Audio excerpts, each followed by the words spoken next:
नमस्कार दोस्तों, मैं राजीव स्वागत करता हूं आप सबों का हमारे चैनल नोबल शिक्षा करंट अफेयर्स में। दोस्तों, आज की वीडियो में 17 से 20 जनवरी 2021 के बीच की महत्वपूर्ण घटनाओं का ही संकलन है।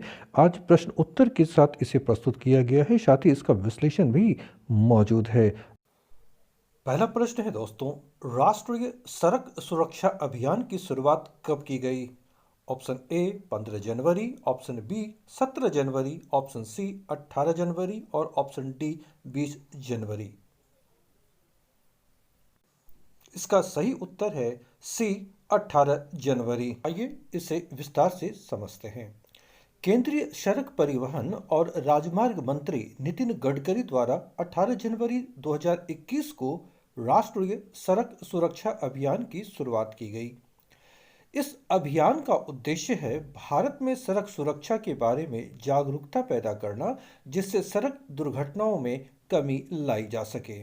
दोस्तों, दिल्ली के विज्ञान भवन में आयोजित कार्यक्रम में केंद्रीय रक्षा मंत्री राजनाथ सिंह और सड़क परिवहन और राजमार्ग मंत्री नितिन गडकरी ने संयुक्त रूप से इस अभियान की शुरुआत की। इसके तहत 18 जनवरी से 17 फरवरी तक राष्ट्रीय सड़क सुरक्षा अभियान चलाए जाने का निर्णय लिया गया है। एक माह यानी 18 जनवरी से 17 फरवरी 2021 तक मनाए जाने वाले सड़क सुरक्षा महीने की इस बार की थीम है सड़क सुरक्षा जीवन रक्षा। भारत में दोस्तों सड़क दुर्घटना में प्रतिदिन करीब 415 लोगों की मौत होती है। इसलिए यह अभियान चलाना बेहद आवश्यक है ताकि लोगों में जागरूकता पैदा की जा सके। दूसरा प्रश्न है, भारत में कोविड-19 टीकाकरण अभियान की शुरुआत कब की गई? ऑप्शन ए 15 जनवरी 2021, ऑप्शन बी 16 जनवरी 2021, ऑप्शन सी 17 जनवरी 2021 और ऑप्शन डी 19 जनवरी 2021। दोस्तों, इसका सही जवाब है ऑप्शन बी 16 जनवरी 2021। आइए इसे समझते हैं। प्रधानमंत्री नरेंद्र मोदी ने 16 जनवरी 2021 को कोविड-19 टीकाकरण अभियान की शुरुआत वीडियो कॉन्फ्रेंसिंग के माध्यम से की। भारत में यह टीकाकरण अभियान विश्व का सबसे बड़ा टीकाकरण अभियान होगा। दोस्तों, इसके तहत अगले कुछ महीनों में कम से कम देश में 3 करोड़ लोगों का टीकाकरण किया जाएगा। दोस्तों, इस देशव्यापी कोविड-19 टीकाकरण अभियान के अंतर्गत पहले दिन 16 जनवरी को 2,934 टीका केंद्रों में लगभग 3 लाख स्वास्थ्य देखभाल कर्मचारियों को प्राथमिकता के आधार पर वैक्सीन की खुराक दी गई।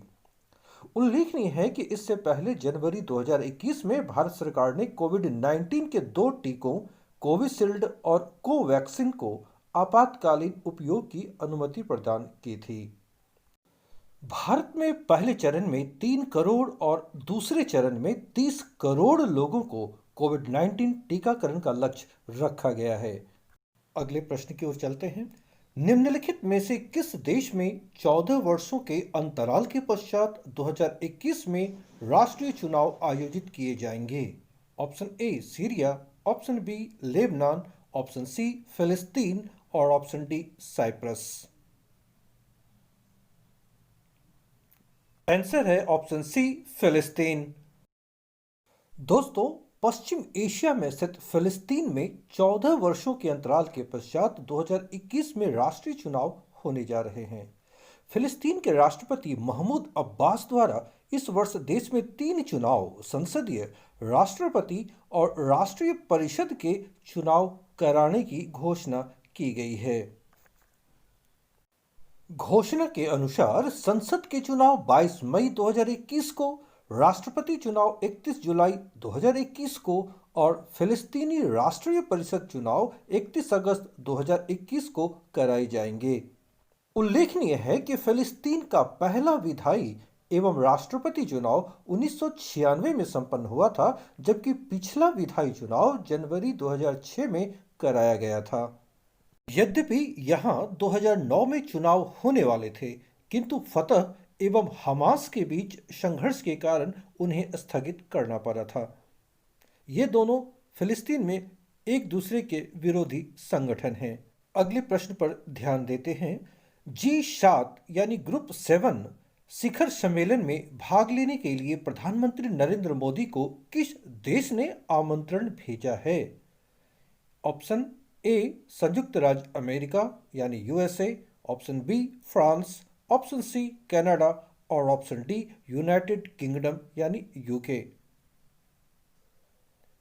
इसका सही उत्तर है option D United Kingdom UK.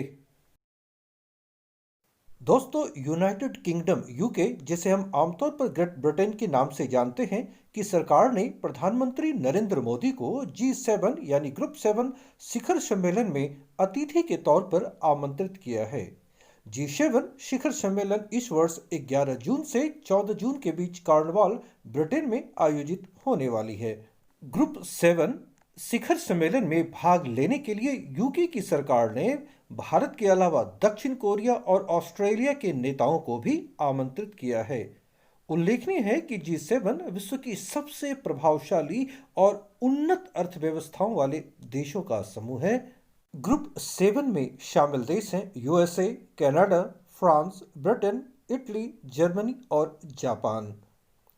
दोस्तों, इस बार शिखर सम्मेलन में जो मुख्य मुद्दे होंगे वे होंगे कोरोना वायरस को मात देने के साथ साथ जलवायु परिवर्तन से निपटना, ताकि यह सुनिश्चित हो सके कि दुनिया भर के लोगों को तकनीकी परिवर्तन, खुले व्यापार और वैज्ञानिक खोज से लाभ मिल सके। अगला प्रश्न है, भारत के किस राज्य में वन स्कूल वन आईएएस योजना की शुरुआत की गई है? Option A Maharashtra, option B Andhra Pradesh, option C Tamil Nadu और ऑप्शन डी केरल। इसका सही उत्तर है ऑप्शन डी केरल। दोस्तों, केरल के राज्यपाल आरिफ मोहम्मद खान ने केरल में वन स्कूल वन आईएएस योजना की शुरुआत की है।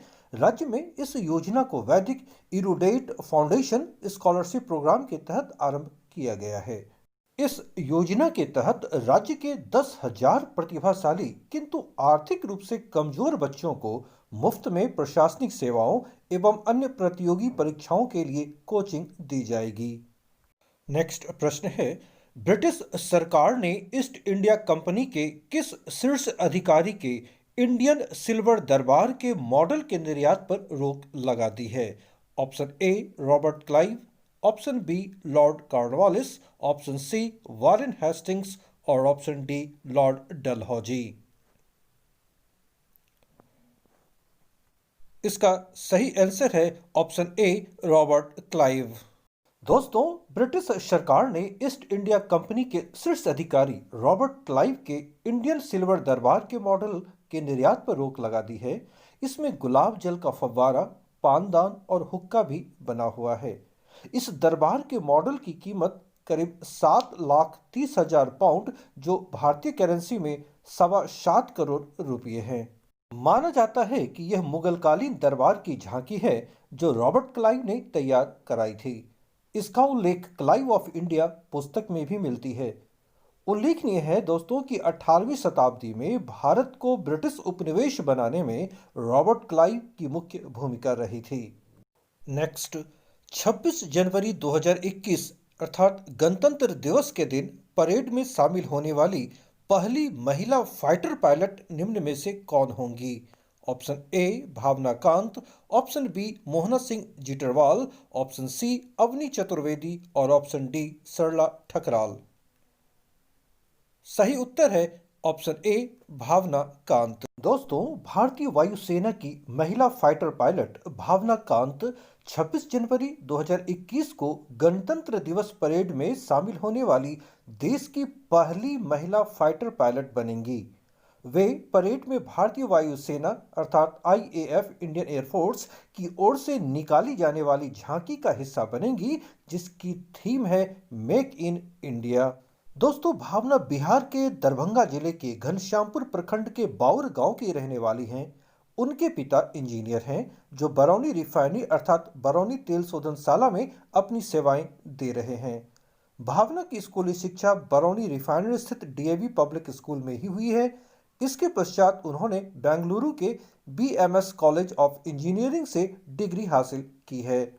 ध्यान रहे दोस्तों, विकल्प में जो अन्य नाम दिए गए हैं, मोहना सिंह जिटरवाल और अवनी चतुर्वेदी, ये भी भारतीय वायुसेना में पायलट हैं और इन तीनों, जिनमें भावना कांत भी शामिल हैं, का चयन जून 2016 में भारतीय वायुसेना में पायलट के रूप में हुआ था। चौथे विकल्प में जो सरला ठकराल का नाम है दोस्तों, ये याद रखें कि ये देश की पहली महिला पायलट थीं जिन्होंने 1936 में मात्र 21 साल की उम्र में ही पायलट बनने का लाइसेंस प्राप्त किया था। भावना की एक उपलब्धि यह भी है कि वह युद्ध मिशन में दिन के वक्त फाइटर जेट उड़ाने की योग्यता हासिल करने वाली वायुसेना की पहली महिला फाइटर पायलट भी हैं। यह योग्यता उन्होंने मई 2019 में हासिल की थी। दोस्तों, पिछले वर्ष 2020 में अंतर्राष्ट्रीय महिला दिवस के अवसर पर राष्ट्रपति रामनाथ कोविंद ने इंडियन एयरफोर्स की पहली महिला पायलट में शामिल भावना कांत को नारी शक्ति पुरस्कार से सम्मानित किया था। नेक्स्ट, देश में पराक्रम दिवस किस दिन मनाने की घोषणा की गई है? ऑप्शन ए 20 जनवरी, ऑप्शन बी 22 जनवरी, ऑप्शन सी 23 जनवरी और ऑप्शन डी 25 जनवरी। दोस्तों, इसका सही ऑप्शन सी 23 जनवरी। दोस्तों, भारत सरकार ने प्रत्येक वर्ष नेताजी सुभाष चंद्र बोस की जयंती 23 जनवरी को पराक्रम दिवस के तौर पर मनाने का फैसला किया है। इसका उद्देश्य है सुभाष चंद्र बोस की भावनाओं से देश के युवाओं को प्रेरित करना। याद रहे, यह वर्ष यानी 2021 नेताजी सुभाष चंद्र बोस का 125वां जयंती वर्ष भी है। भारत सरकार ने इसे राष्ट्रीय और अंतर्राष्ट्रीय स्तर पर धूमधाम से मनाने का फैसला लिया है। नेक्स्ट, जो बाइडेन ने अमेरिका के राष्ट्रपति के रूप में 20 जनवरी 2021 को शपथ ली। वे अमेरिका के राष्ट्रपति हैं। ऑप्शन ए 44वें, ऑप्शन बी 45वें, ऑप्शन सी 46वें और ऑप्शन डी 47वें। इसका सही आंसर है ऑप्शन सी 46वें। दोस्तों, जो बाइडेन ने 20 जनवरी 2021 को अमेरिका के 46वें राष्ट्रपति के रूप में शपथ ली है। डेमोक्रेटिक पार्टी के नेता जो बाइडेन को प्रधान न्यायाधीश जॉन रॉबर्ट्स ने कैपिटल बिल्डिंग के वेस्ट फ्रंट में पद एवं गोपनीयता की शपथ दिलाई। दोस्तों, जो बाइडेन के राष्ट्रपति के रूप में शपथ लेने से पहले भारतीय मूल की कमला हैरिस ने देश की पहली महिला उपराष्ट्रपति के रूप में शपथ ली। वे देश की यानी अमेरिका की 49वीं उपराष्ट्रपति हैं। कमला हैरिस को अमेरिका की पहली महिला उपराष्ट्रपति बनने का गौरव भी हासिल हुआ है। उल्लेखनीय है कि जो बाइडेन अमेरिकी इतिहास में 15वें ऐसे उपराष्ट्रपति हैं जो राष्ट्रपति के पद तक पहुंचे हैं। साथ ही रिचर्ड निक्सन के अलावा ऐसे केवल वे दूसरे राष्ट्रपति हैं जिनके उपराष्ट्रपति के कार्यकाल और राष्ट्रपति के कार्यकाल के बीच अंतर रहा हो। दोस्तों, जो बाइडेन का जन्म पेंसिल्वेनिया राज्य में 1942 में हुआ था। इसके बाद उनका परिवार डेलावेयर में आकर बस गया था। 29 वर्ष की उम्र में वे अमेरिका के उच्च सदन सीनेट में शामिल होने वाले सबसे कम उम्र के सीनेटर बने थे।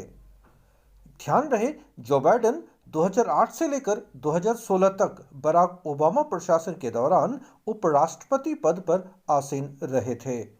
दोस्तों, ये दिलचस्प है कि जो बाइडेन सीनेट में अपनी लंबी लंबी स्पीच देने के लिए भी जाने जाते हैं।